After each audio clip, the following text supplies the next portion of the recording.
Good morning, everyone, and welcome to today's webinar. We are going to be talking about customer service. We're going to give it a few minutes to get started, so let's start officially at 11:05. Thanks, guys. I'll be back.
Mute.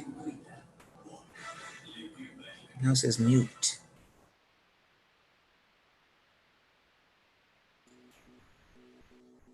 Good morning, everybody, and welcome to today's webinar. We are going to be talking about customer service today. It is obviously super important for any business that would be providing the best possible customer service.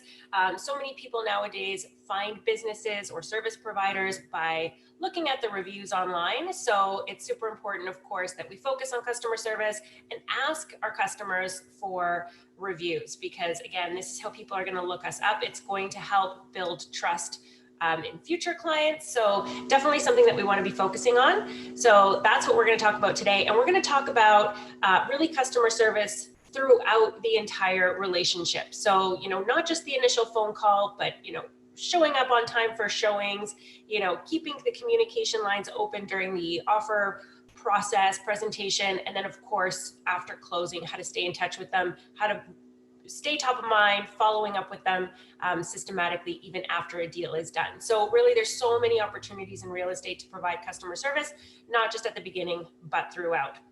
Of course, we do want to be asking our clients for reviews because again, as I said, this is definitely how people are going to find you in the future. So if you don't have any reviews, it will probably look like you haven't done very much business.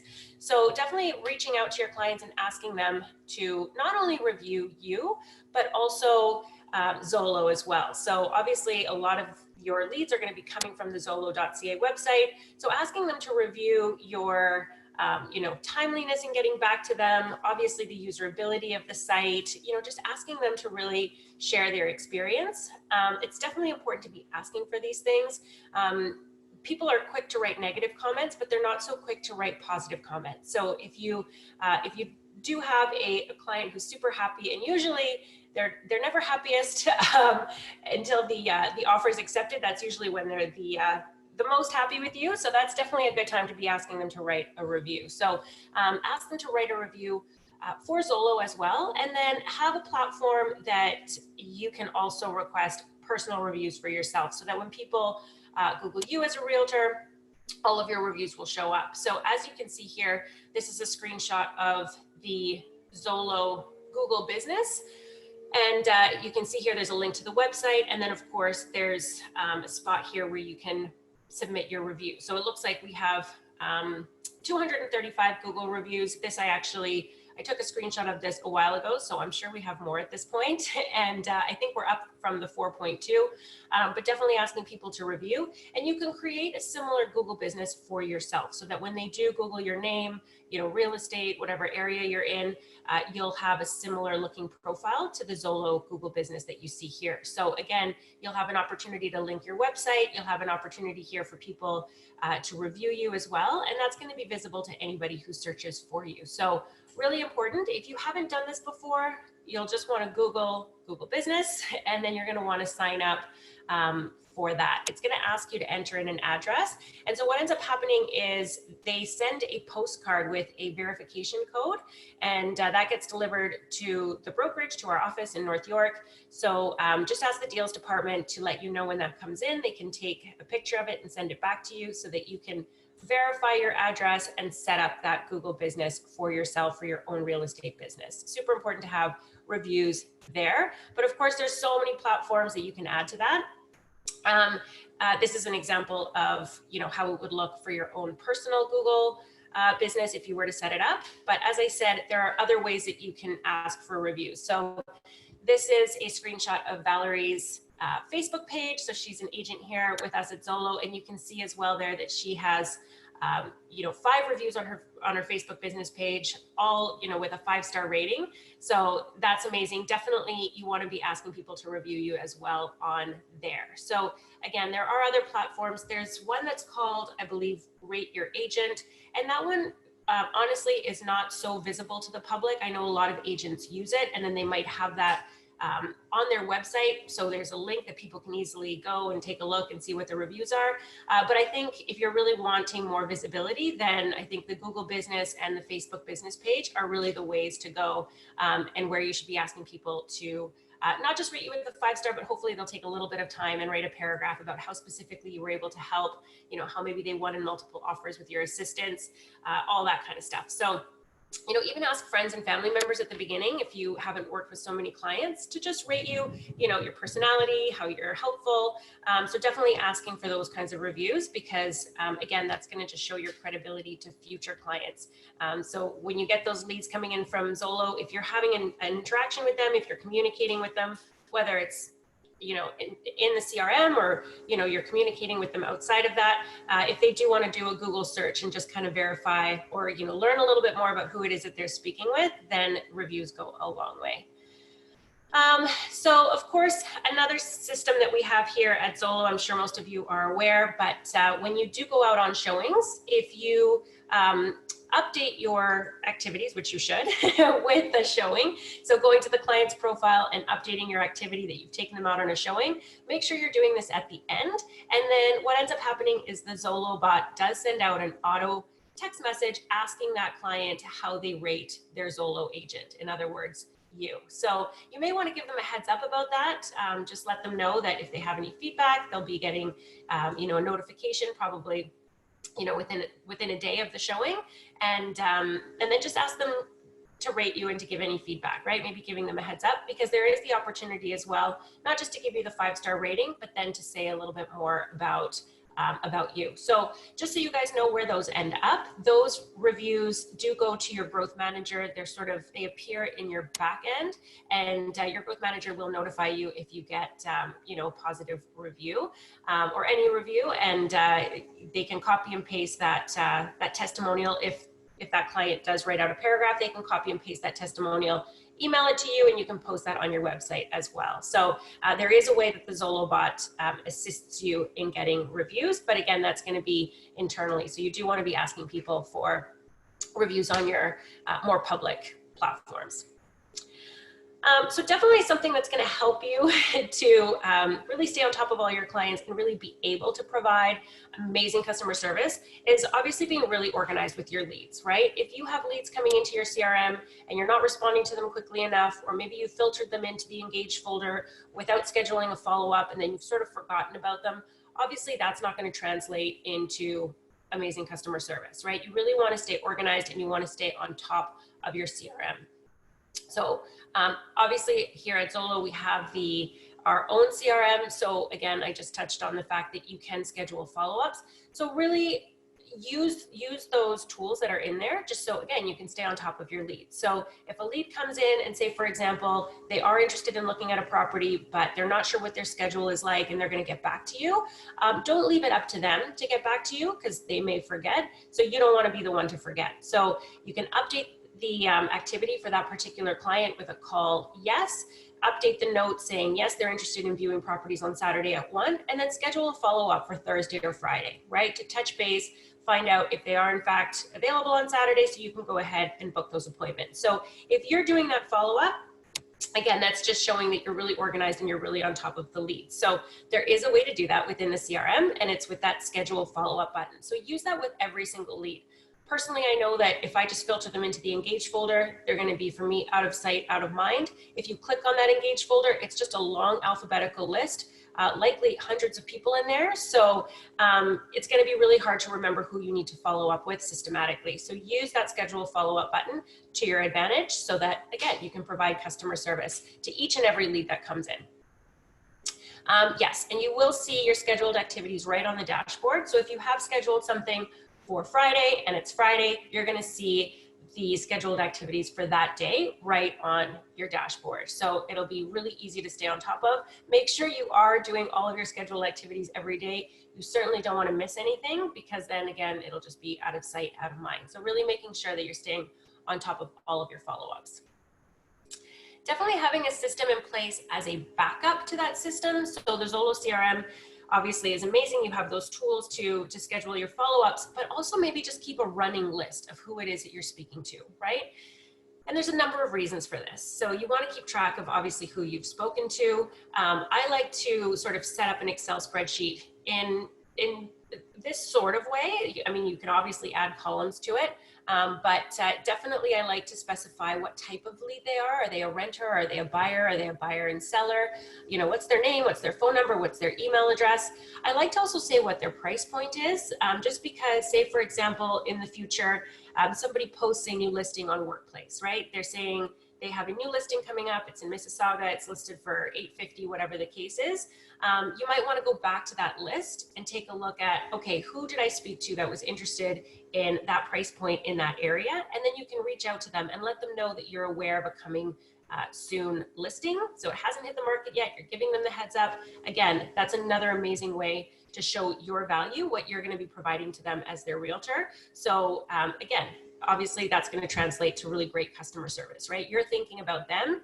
And really, you're doing that because you have a system in place and you're able to, right? You have this long running list of all of the notes you need in order to stay in touch with people, or in order to find out who it is that you should reach out to, depending on what it is that you find out about, right? So upcoming listings, you can share that with them.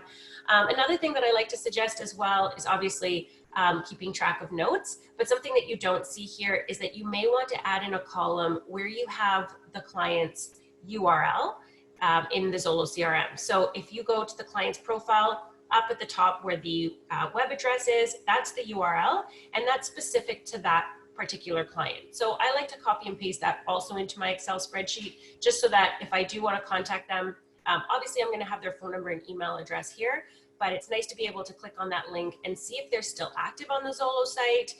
You know, that will give you a good indication of whether or not they are currently looking, right? So anyway, just some nice things to keep track of separately outside of the CRM, so that, again, it's not out of sight, out of mind. You've got everything at your fingertips. Of course, you can add more columns to this. I mean, you might want to add in a column of their initial contact date. So when they came into your CRM as a new lead, you may want to have another column for follow-up date.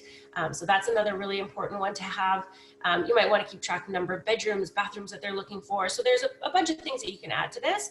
And it's obviously free. I always like to recommend things that are free. So an Excel spreadsheet doesn't cost you anything, but it is a system that you may grow out of eventually. So I do always like to recommend some other CRMs that you may want to use. And of course, all of these come with free trials, but these ones do start to cost, you know, at the very minimum, probably $30 a month, and then they go up from there. One of the most popular ones, this is just a list that I Googled. There were 23 top CRMs for real estate agents. I'm sure there's actually hundreds, but these were the top 23 that they recommended. Top Producer is one that comes up a lot. So I do know that, you know, that one can be quite sophisticated. It's a little bit more expensive than the $30 price point that I mentioned, but it's a little bit also more intuitive. So if there's somebody in there that you haven't scheduled a follow-up with, Top Producer will sort of recommend that, hey, you should reach out to this person that you haven't spoken to in a month or 2 months or whatever the situation is. So it's, as I said, it's a little bit more intuitive. So it's a smart CRM, if you will.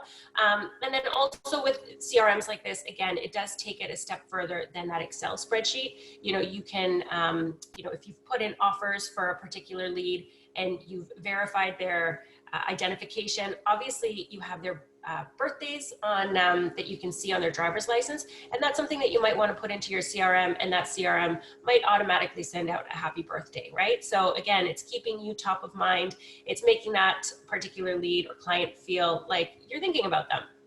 So definitely, you know, using a CRM does make your contacts a little bit more systematic. And then of course, a lot of these have drip campaigns and that sort of thing. So if they're first-time home buyers, they may receive information about, you know, the buying process, you know, in a systematic way based on how you've set up your drip campaigns. So again, eventually you're going to outgrow that Excel spreadsheet, and these are some CRMs that you may want to take a look at. So Top Producer definitely is one of the most popular ones. I do like to recommend Exact Contact simply because it seems to be a really good bundle of things. So yes, it is a CRM. Yes, you can do drip campaigns. Yes, you can send out automated birthday, you know, or anniversary notes. But in addition to that, they also do a newsletter template every month that you can, of course, tweak with your, you know, your photo, your contact information. You can use the articles that they've auto-populated there for you, or you can change them. But then you can simply send out one of those every single month to your database. And again, you're staying top of mind. So Exact Contact does seem to have a little bit more in terms of what it offers. It even does websites if you want like a really simple web page for yourself. That one does offer that as well. And I think this one actually is at a lower price point than Top Producer. This one does hover around the $30, $35 a month mark. So just a few suggestions here, so that you have a system that you can grow into, so that you can stay in touch with your clients, you can stay top of mind, and you can provide that customer service that we're talking about here today. Another one that is very popular that I've heard people use, and I've used this myself in the past, is called Realty Juggler. If you can get past the interface, which is a little bit 90s looking, it is really, again, a sophisticated system. So very easy to set up. And this one is really cost effective. I think when I signed up, it was $99 a year, but I'm looking at the screenshot that I took, and it's $179 for the year. So again, it comes with a free trial. So try all these, see which ones you really prefer to use. At the end of the day, the CRM that's going to work best for you is the one that you use every day. So make sure that it's that you enjoy using it. You like the interface, it's easy for you to understand, because if you're living in that CRM, you're going to be able to provide excellent customer service to everybody who you've inputted there. All right. Last but not least, I did come across this one as well. So of course there are hundreds. I mean, we could literally do a whole webinar on just different CRMs that you can use. But this one I think is fairly new, something I sort of stumbled upon, Real Office 360. And again, this one has a nicer, more modern interface that you may enjoy using a little bit better. And again, I think this one is free, just as long as you don't have a certain number of contacts or whatever it is. So it's free up until a certain point. So again, something that you can grow into and not have to pay for right away. Awesome, so I'm getting some comments here. So I've used Realty Juggler, it's probably $99 a year. Yes, thank you, that's true. When I signed up for Realty Juggler, it was $99 as well. I have recommended it to others in the past, and I think the price has gone up, but I think it's still pretty cost effective when you compare it to others. The only issue with Realty Juggler, as I said, is that the interface does kind of look like it was made in the 90s, but it's fine, it works. They haven't updated the look of it, but again, if you can get past that, it's definitely worth the money. Yeah, so thanks for that feedback. If you guys are using anything else that you want to share with the group, definitely let me know, and I'll talk about it as well. But so in addition to having a CRM and really being organized with your leads, I also always recommend having a daily schedule, right? If you don't have it scheduled in your day to follow up with your leads, you probably won't remember to do that. So it's really important to have some sort of schedule that you can follow every day, so that you're not missing the important parts that you need to focus on in your business every single day. So there's a bunch of things that you can Google. This is one that I came across. And mine is a little bit different, but definitely having time for yourself where you are, obviously, as I said, responding to your leads that come into your Zolo CRM. So replying to all of your hot leads, those you sort of have to do throughout the day, right? Because you do want to be getting back to them within the first 5 minutes. But when you wake up in the morning, there's usually a few that have come in throughout, the previous evening, and maybe even overnight. So you want to be replying to those leads right away. And then you might want to have, a portion of the day where you are maybe furthering your training, right? Maybe you're looking into different systems. Maybe you're looking into different ideas that you can implement to generate leads outside of the Zolo system. So, you're servicing your business. And then maybe, a little bit later on in the day, we don't want to be calling leads at 9 o'clock in the morning. So maybe, afterwards you can really start making your calls. You can have that hour of power where you're calling people back and hoping to get them on the phone, sending them text messages, if they're not answering, following up with an email, and then taking their lead, following their lead. So if they do reply to your text message, then great, that's going to be how you communicate with them, right? So communicating with them back and forth, and then setting a goal for yourself that maybe every day you set at least one appointment, right? So hopefully you're setting a showing. You're setting up a showing or an appointment for the following day, or maybe the weekend, whatever it is, so that you also have time set in your day to actually go out on those showings. So if you set up your morning in such a way that you're following up with your leads, you're setting appointments, and hopefully every afternoon you have appointments to go on. So in this particular example that you can see on the screen, it looks like they've blocked off from 3 to 6 to show properties, maybe go out on listing appointments, and really also this kind of puts you in control of your day, right? I know so many of us, I know for myself, when I first started, especially at Zolo, the leads were coming in, and of course I wanted to show them properties as soon as they wanted to, and I kind of felt like I was a realtor on demand, running around showing them properties, at their convenience, and when you can really suggest to them, are you available at 3 o'clock today instead of right now? Or are you available tomorrow at 3 o'clock, right? And if they are, then great. Then again, you're in control of your day. Obviously, there's going to be exceptions to every rule. If you have somebody really interested in a property and they want to see it at 11, of course, you might make that exception. But it is nice to have a daily schedule so that you know how you're running your day and when you're going to be going out on those showings. If you're running around all frazzled, at their demand, on their command, then it's going to be really hard to provide customer service because again, you're not focusing on your business, you're just kind of running around. So really setting aside some time for yourself and for those appointments. Of course, our business never really ends. We are always, servicing our business, responding to emails and texts and calls throughout the day, especially with the Zolo leads coming in as they do, right? They come in when somebody inquires about a property. So trying to stay on top of that throughout the day. And then again, setting aside time for yourself and for your family as well. So this is just an example of a daily schedule, but I do think it is super important in order to provide that customer service. We want to be in control of our business. We want to have a specific time for following up with people so that we don't miss anybody, right? That's really how you're going to provide that customer service, staying in touch with everybody. So let's talk about those calls. So obviously we want to be answering our phone professionally.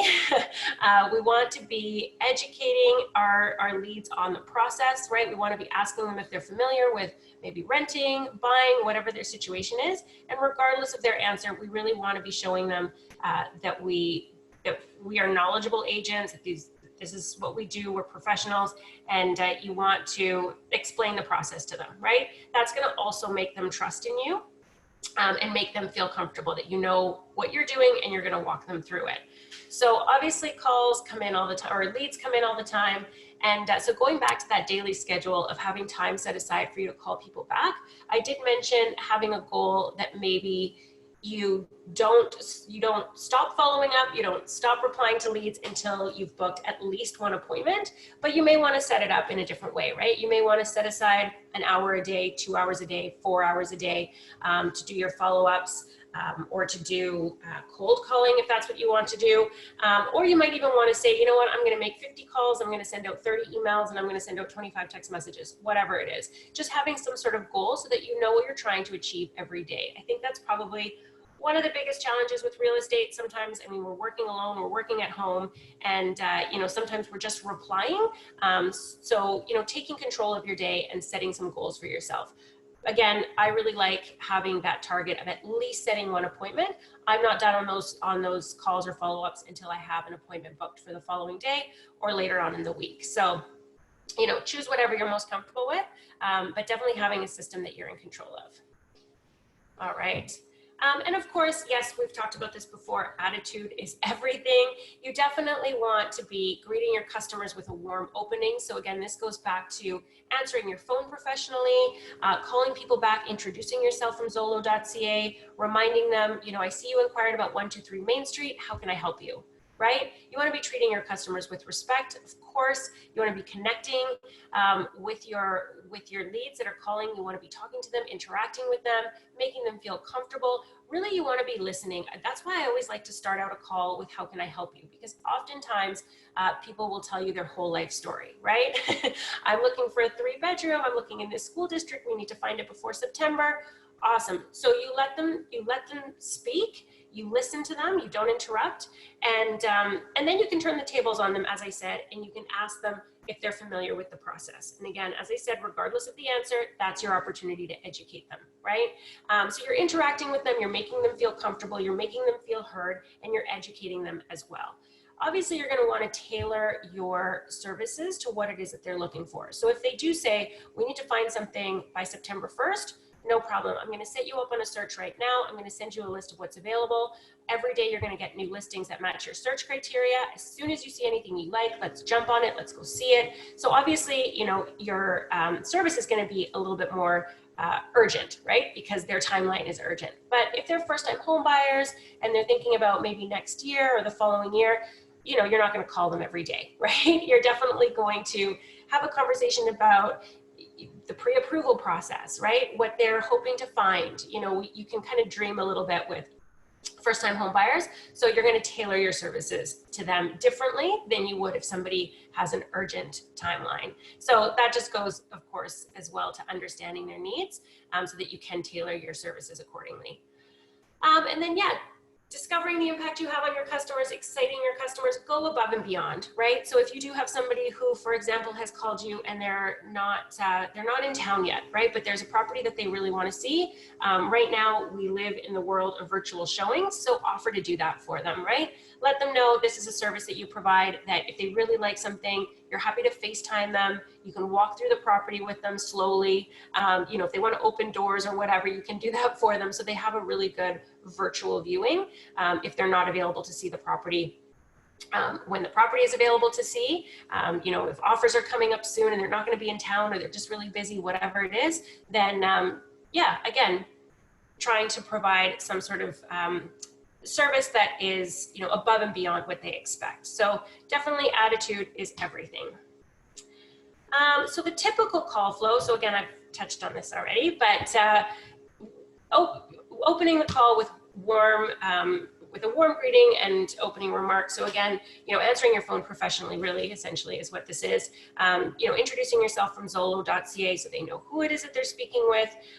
So yeah, you definitely want to be, positive on the phone when you take these calls or when you're making these calls. Again, you want to be understanding their needs, asking them how you can help, and then letting them know how you can help them find what it is that they're looking for. And then hopefully the closing remarks include something like, when would you like to see the property, right? You want to be converting that call to a showing. So you really want to be understanding their needs on the phone, and you want to be converting them right away to a showing if their timeline is more urgent, right? I also like to take first-time home buyers out on showings, even if their timeline is way down the road, simply because they're going to remember me better if they've met me in person. So take the half an hour, take the hour to meet a first-time home buyer. Even though they may not be ready today, they're going to be ready later on. So definitely converting that call to a showing, meeting with these people, and then referring them to mortgage brokers or whatever it is that you need to do. But again, they're more likely to come back to you if they've met you. So hopefully your closing remarks does include some sort of a conversion to a showing. So again, here, this is a little bit of a script, introducing yourself as Zolo.ca. I feel that if we say Zolo Realty, they're not as familiar with that. So Zolo.ca does ring some bells for them. And then again, I see you inquired about 123 Main Street. How can I help you? And then listening to what it is that they have to say, right? So how many bedrooms, what area, what's your budget? When are you looking to move? Really important to know their timeline. So again, you can tailor your services to their needs. And then again, turning the tables and then asking them if they're familiar with the buying or renting process. So this is where you get to take over the conversation, because up until now you've listened, but now it's your turn to educate, right? So talk to them. If it is, a lease lead, talking to them about what the landlords are looking for, right? They're going to need to see a credit score of at least 650. They're going to want to see your employment letter or pay stubs. And, the rent shouldn't be more than 30% of your income. And then asking them, do you know your credit score? Is your income enough for this amount of rent? And I always say this too, if people are defensive, it probably means that they're not qualified. But if they do provide the information, then this is also you deciding whether or not you're going to work with them, right? If they disclose that unfortunately they have a credit score of 400, you may not be able to help them, but you can still provide them with good customer service. In other words, you might want to tell them, landlords who work with agents do want to see tenants with a particular credit score. So if you fall below that, I can certainly put you in touch with the listing agent directly, see if you can work with this landlord through the listing agent, or your best bet might be to go on Kijiji and find properties there, because then you're dealing directly with the landlord and you can build more of a rapport, and it's not so based on paperwork, right? So again, just informing them of the process. We can't help everybody, but we can still provide good customer service to even those people who aren't qualified. We just have to point them in the right direction. So definitely doing that if you find yourself in a situation with somebody who has a low credit score, that example. Also, another one that I've heard from different realtors here, if we get a lead that comes in and they're looking at a basement suite for actually I came across one this week, which I couldn't believe was true, but it was priced at $650, right? So I don't know where that is, but again, just maybe with that particular lead, calling them back, right? I've heard of people just going ahead and marking that dead because they don't want to deal with it. Please don't do that. Please, there's still an opportunity here to provide good customer service. If that lead comes in and it is a $650 basement suite, still call them back, give them the listing agent's information, right? Point them in the right direction if it's not something that you feel you can help them with, right? So again, it's all about customer service here, regardless of what that lead is looking at, because you never know also who they know, right? Just keep that in mind as well. They may be looking at something. This is a true story as well. There was a lead that came in who was looking for a low-end rental, and I ended up showing it to them, and it turned out that he was looking for his son and he had a property to sell. So you never know, right? Don't discount leads that are coming in at a low price point as not worth your time, because you just don't know who you're talking to. So definitely providing good customer service, regardless of what it is that they're inquiring about, because it could result, and it should result in business for you. And then again, going back to this call flow is ending the conversation with when would you like to see the property? So I already touched on that. The whole idea here is we want to be converting those calls to showings. And so you don't want to forget to ask, right? When they're available, when they would like to go out and see that particular property. So if they're not sure, if they need to think about it, if they need to check their schedule, again, using that follow-up button so that you can contact them again. And again, you're top of mind, you're the professional, you're staying on top of it. Instead of just waiting for them, you're passively waiting for people to call you. Be a little bit more on top of it. And again, provide that customer service. All right. So we do have some scripts, not really scripts, but just some questions that you should prepare yourself for, because these are questions, they're not even really objections, but they're questions that come up quite a lot, and I'm sure you guys have come across this. A lot of people think that because they see your face assigned to this listing, that you are the listing agent.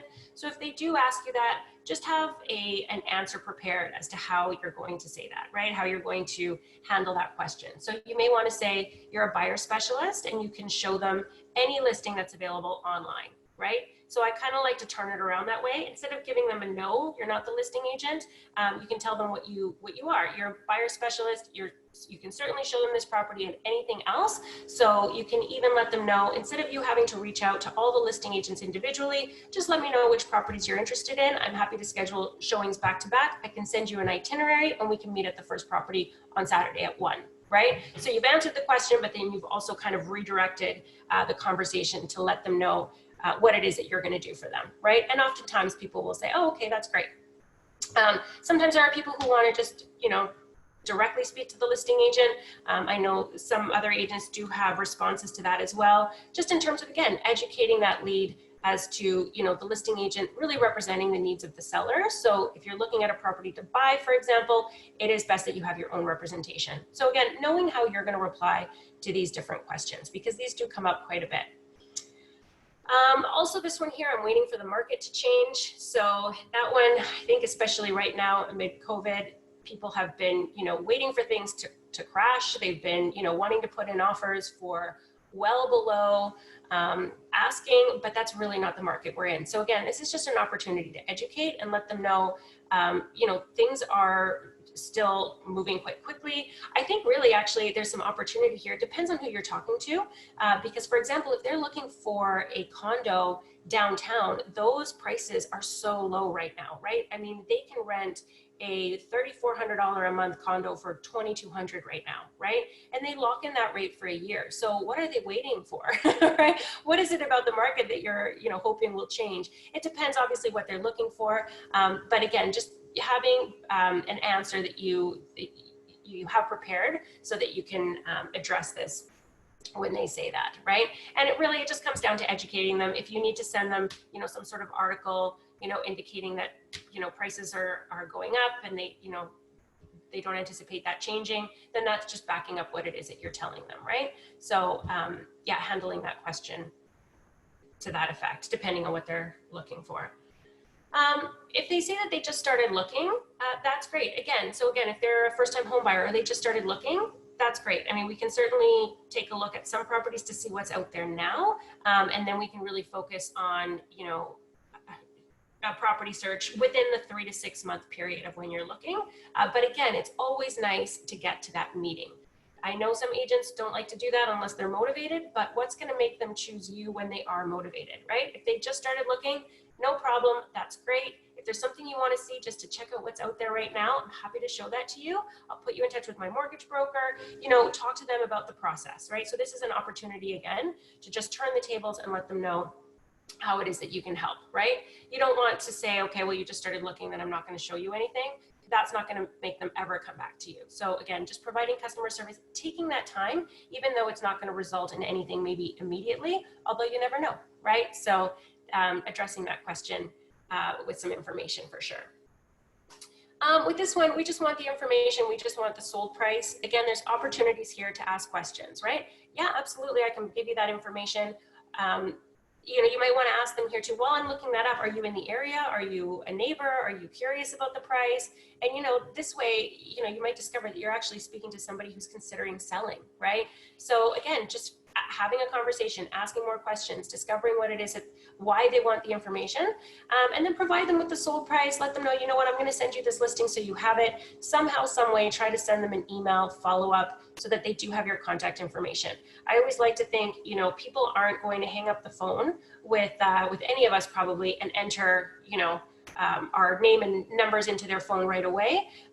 But if you do send them an email and you did make an impression over the phone, then they do have your contact information saved there, so that hopefully when the time comes, they can either reply to your email again, asking for more information, or they can reach out to you because they have your contact information there. So don't just end it with a phone call, follow up with an email as well, so that they do have the information they asked for, and they also have your contact information for the future.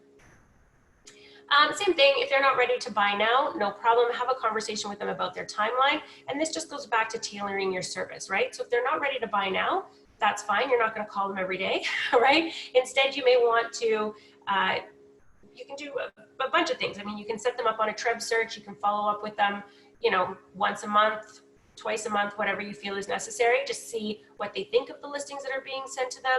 And then, of course, if you do have them in that CRM, in that database, then hopefully you are sending out a monthly newsletter, and then you're also staying top of mind that way. So just, again, staying in touch is really the whole point here, so that these leads, even though they're not ready right away, hopefully they choose you when they are ready. My friend or family member is a realtor.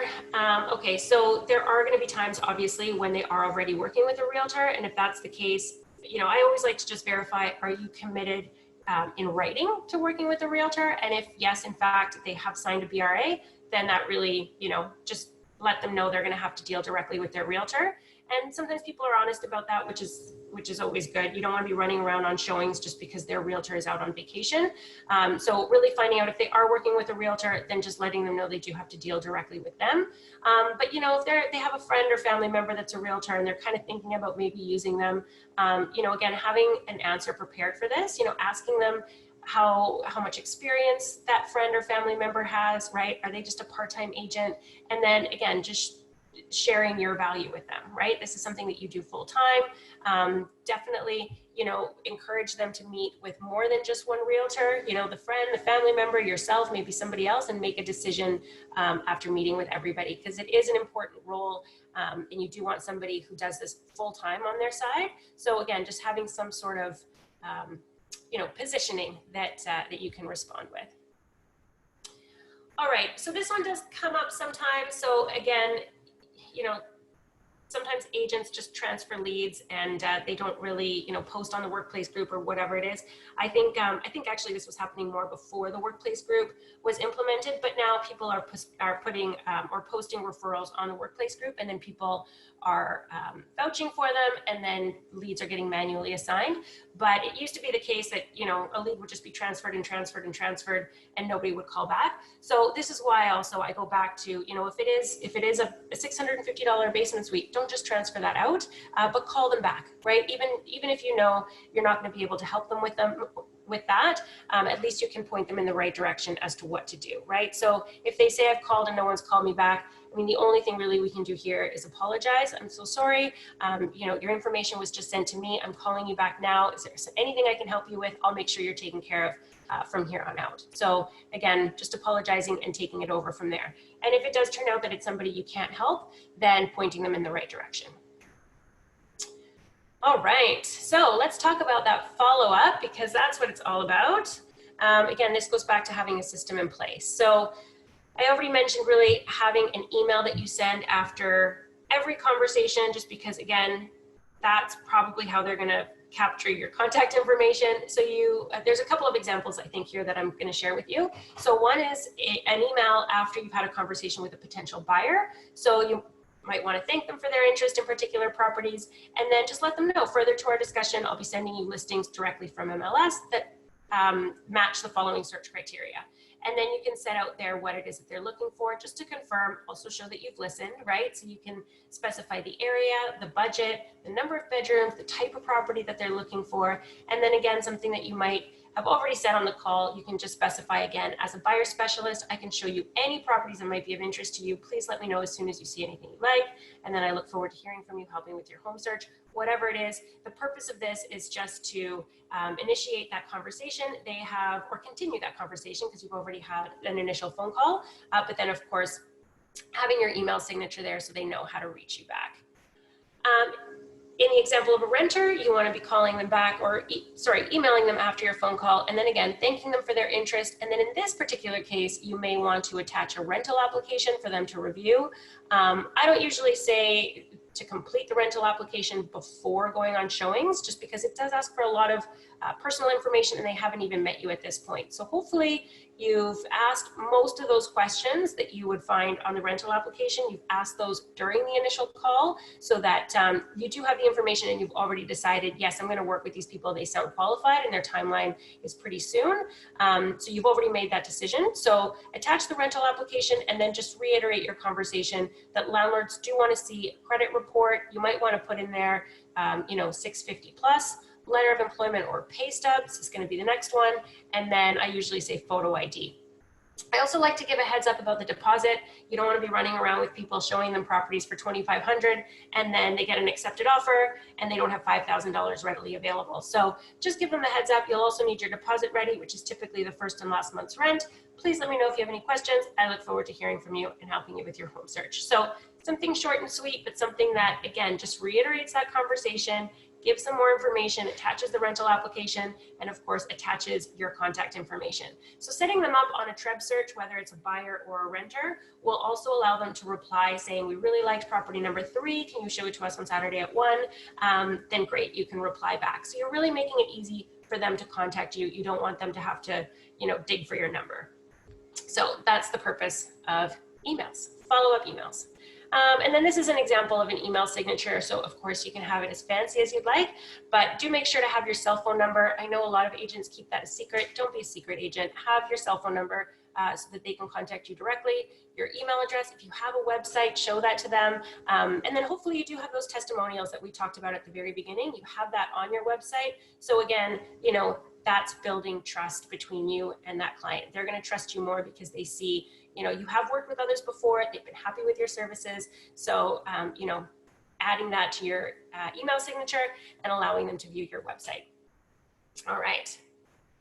And you may even want to say here, I've seen actually some email signatures where agents ask for reviews or ask for referrals right in their email signatures. So that's an idea as well that you can implement. This website here, zolo.ca/press.php, is where you can find all these different logos. So this is the colorful version. There is a black and white version. I believe there's an all black version. So yeah, you can download the different colors by going to this website here.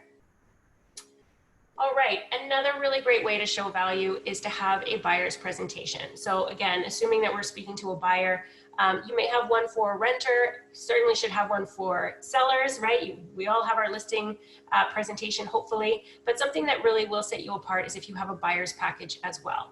So lots of things that you can include in there. You can have a buyer questionnaire. It might have a bunch of questions that they may not want to answer, but if this is something that you have in your business as a system, then give them the heads up over the phone, right? I'm going to send you a buyer questionnaire just so that I understand a little bit more about what you're looking for.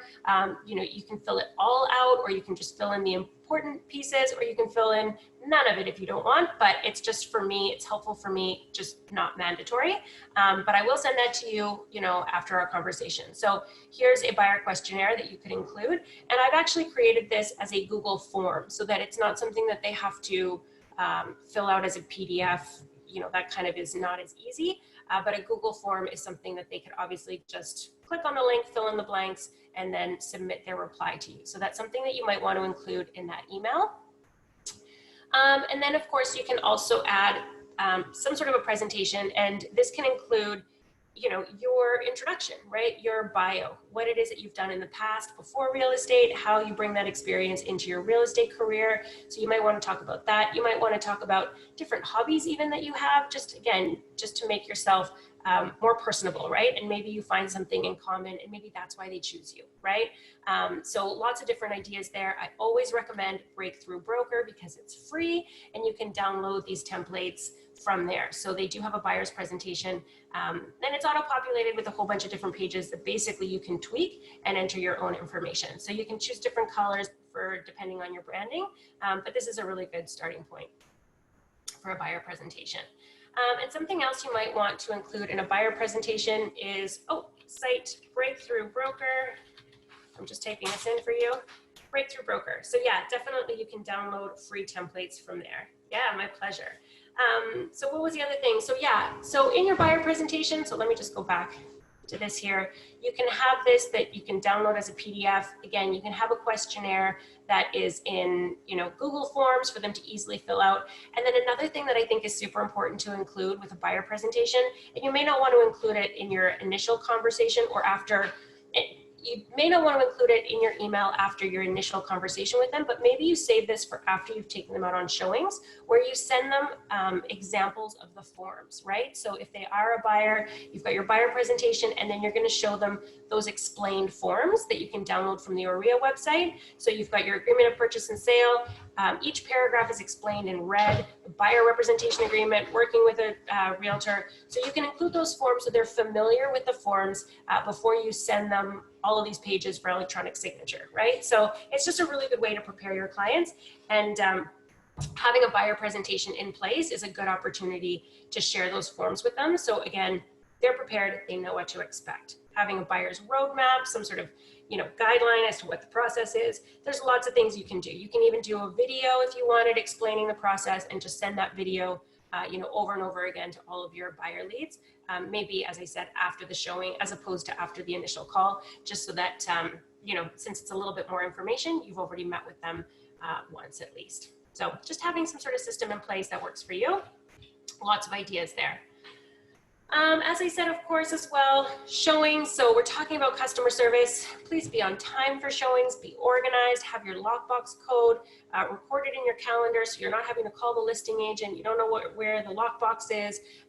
Really being organized. I mean, this is what we spoke about at the very beginning about having your own CRM so you can stay on top of follow-ups, staying on top of your appointments as well, so that you know the lockbox code, you know where it's hidden, and you're not trying to find it while you're out on showings with your clients. So you're really prepared, you're really organized, and again, that will just give confidence to your buyers or to your renters. This is actually a Facebook post that I downloaded a while ago, just because it kind of highlights all the things we now need to bring to showings. This is a friend of mine actually from Vancouver who said, I've never had to be so prepared to show a property. So this is kind of a list of everything you need these days. Disposable gloves, Lysol wipes, hand sanitizer, verifying buyers haven't been traveling, verifying buyers haven't had any symptoms, verifying buyers have reviewed floor plans, photos, video, driven by the property first, having lights put on, not allowing anyone to show anything or to touch anything. So definitely a comprehensive list there of what we need to do on showing. So just keeping that in mind, having those gloves, those masks, those wipes in your car so that if it's not available at the property, or if your clients, for whatever reason, show up without a mask specifically, then you can provide that to them. So again, that's just showing your professionalism, and it's providing customer service to your clients, because yeah, you don't want to have them see the property without the required, safety gear, because you just don't obviously want a complaint, right? So doing what we need to do. So yeah, so this is all about preparing your client. So I did touch on that already with a buyer's package. So all I'm going to do here is I'm going to show you a few roadmaps that you might want to download, share with them, so that again, they're familiar with the process. They know what to expect because they're working with you, right? So the renter's roadmap, obviously they're going to need to complete a rental application. They're going to need to submit their documents. They're going to search for homes and hopefully find something that they really love, and you're going to help them with an offer. You're going to negotiate it for them, and then they do need to deliver the first and last month's rent to the listing brokerage, so you can talk about that. And before they move in, they must obtain tenants insurance, transfer all the utilities into their names, and then they meet with the landlord to exchange keys and checks. So if you have that buyer presentation that maybe you emailed, or maybe you're not going to email until after the showing, if you bring something like this with you on your showing, then this also helps you, remember all of the steps. So you can use this as your own talking points to educate your clients on the process, so they know exactly, again, what to expect. So this is an example of the renter's roadmap. There's one for buyers, which of course is a little bit different because in this case, they need not only to meet with you, but to meet with a mortgage broker as well. So you can talk to them about that. Again, obviously searching for homes, making an offer, and you'll be negotiating that for them. And then talk to them about the deposit. In this case, if you're working with buyers, typically that deposit is going to be 5% of the purchase price. So again, just making sure they have that available to them. And if not, that's okay. That's just something you need to know so that you can put that into the Schedule A, that it's going to be delivered in maybe 2 installments, because whatever, right? If you're delivering or making an offer right away, if they need additional time, you know about that, they know about that. There's no surprises, right? Final details, of course, would include your conditions. So you might want to talk to them about that. And then closing day, just letting them know, really it's in the hands of the mortgage broker and the lawyer at that point. So again, just having this as sort of a talking point. And then last but not least, we've got one for sellers as well, which hopefully should be part of your listing presentation. So again, of course, they have to meet with a real estate professional. Hopefully they choose you, because you guys are going to have to establish a price, determine a price, prepare the home for sale so that you can take photos. Is it going to be staged? Yes or no? So then once all of that has been done and the home is ready for listing, then you can go ahead and list the home for sale, and then talk to them about offers, whether you're going to hold off on offers, whether you're going to be accepting offers right away, and then what it looks like once you're under contract. The buyers have to do their due diligence, so they're going to do their inspection, they're going to confirm their financing, and then everybody's happy on closing day. So that's just a few roadmaps, again, just so that you have these talking points to share with your client so that you don't forget anything in the process. It's kind of like this, right? Like these webinars, there's a PowerPoint presentation. So I just, I don't forget anything. So this is kind of the same idea. So you can bring this with you on a showing or listing presentation and talk your clients through what to expect. So that, again, at the end of the day, you're providing them with value, right? And they're walking away with a great experience. So being on top of your CRM, being on time for showings, educating them about the process is all going to translate to great customer service. And hopefully they will write that glowing review for you. So let me see here. I think I'm just going to jump to this slide over here, and let me know if you guys have questions. We do have a few more minutes. But hopefully you were able to take something away from that. At the end of the day, it is super important here at Zolo that we provide good customer service. Online leads are, they do come in fast and furious, and we want to be making sure that we know how to communicate with them, how to educate them on the process, and of course, get those deals closed. And it's all going to be about the customer service that you provide right from the very beginning, all the way throughout. And then of course, also staying in touch with them even after the sale, right? That is going to generate some repeat business for you. And that's what, of course, this is all about. So awesome. Whew, thanks so much for joining me today, you guys. If you do have questions, feel free to chat with me now. Otherwise, I will upload this to the workplace training channel, and you will be able to see this training along with all of the other trainings that we do on the GM YouTube channel. So if you don't have a link to that, I will post it to Workplace as well. All right, thank you too. Thank you. My pleasure. And if that's it, then I will see you guys on the next webinar. Thanks so much. Have a great day. Bye.